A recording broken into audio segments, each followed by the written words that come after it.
প্রিয় দর্শক, আপনারা দেখছেন আমি বর্তমানে অবস্থান করছি চাঁপাইনবাবগঞ্জের শিবগঞ্জ উপজেলার দুর্লভপুর ইউনিয়নের ৯ নম্বর ওয়ার্ডের আওতাধীন দোভাগী গ্রামে। এখানে আপনারা দেখছেন যে আমার পাশে এক ভাঙন কবলিত একটা জায়গায় বাম পাশে এবং পেছনে বিশাল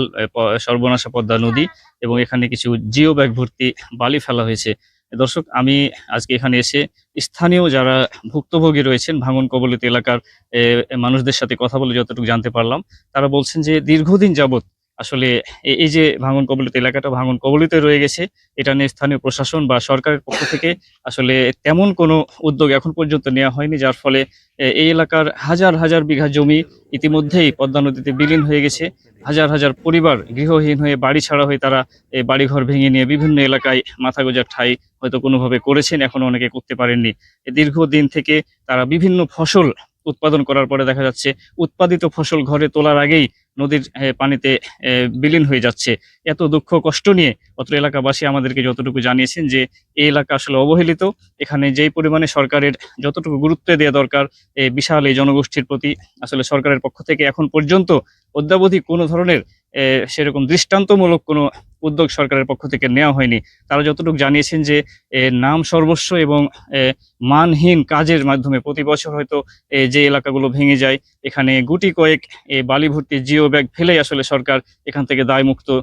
হয়ে যায়, যার ফলে তাদের আসলে স্থায়ী কোনো সমাধান এখন পর্যন্ত হয়নি বলে তারা অভিযোগ করছেন। তারা দাবি করছেন যে যদি জিও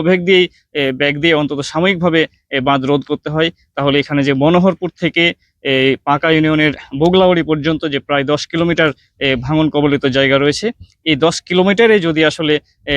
উদ্যোগ নিয়ে এই বালি ভর্তি জিও ব্যাগ ফেলা হয় তাহলে হয়তো বা কোনোভাবে ভাঙন রোধ করা যেতে পারে। তারা যেটি বলছেন যে এখানে সাময়িকভাবে ছোট্ট ছোট্ট জায়গাতে গুটি কয়েক ব্যাগ ফেলে আসলে সরকার এখান থেকে দায়মুক্ত হয়ে যায়, তারপরে আবার পরবর্তী বছর ভাঙন শুরু হয়। দেখা যাচ্ছে যে একটা জায়গায় বালির বস্তা ফেলা হলো এবং সাইড দিয়ে বা নিচ দিয়ে আবার ভাঙন শুরু হয়ে আবার হাজার হাজার বিঘা জমি নদীতে বিলীন হয়ে যাচ্ছে। তারা চাচ্ছেন